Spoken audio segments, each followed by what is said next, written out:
और बाबा के दरबार में 501 रुपए के तरह आई कैलाश दासी जमुनिया निवासी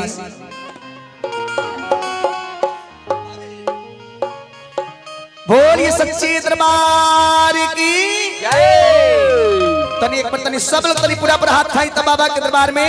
और प्रेम से ताली बजा के 1 2 1 2 3 4 ताली सब लोग बोल सच्चे दरबार की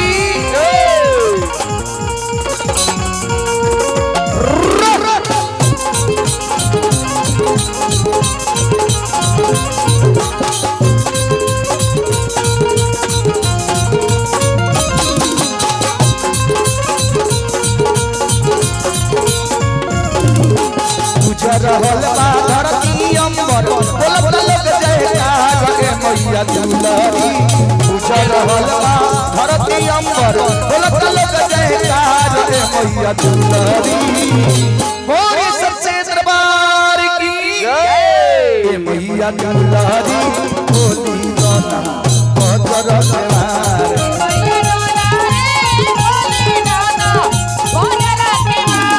मैया दुलारी बोली गाना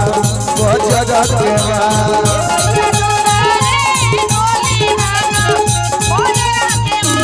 रहल बा धरती अंबर बोल लोग जयकार रे मैया दुलारी पूजा रहल बा धरती अंबर बोल लोग जयकार रे मैया दुलारी ए मैया दुलारी बोली गाना बजर दरबार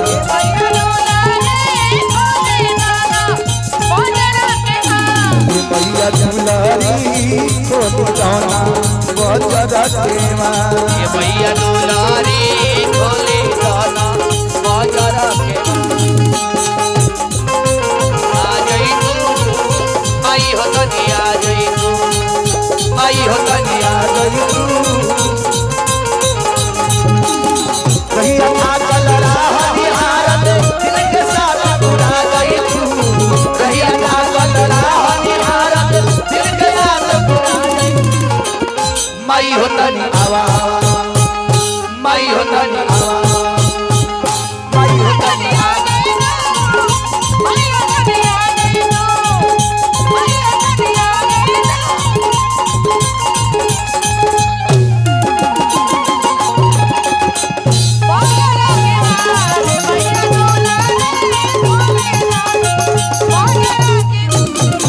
तोहरे गति से होला जग उजियार हो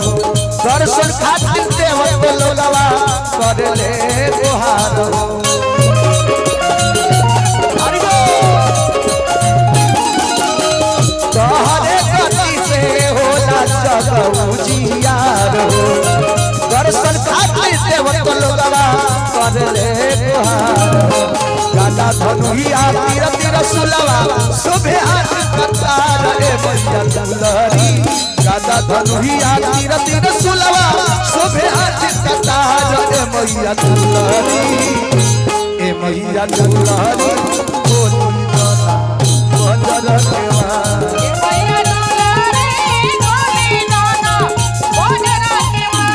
मैया दुलारी बोली गाना बजर दरबार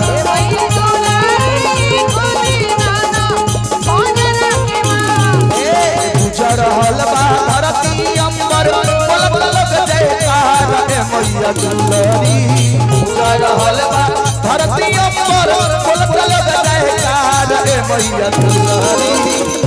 बोल सच्चे दरबार की जय मैया दुलारी बोली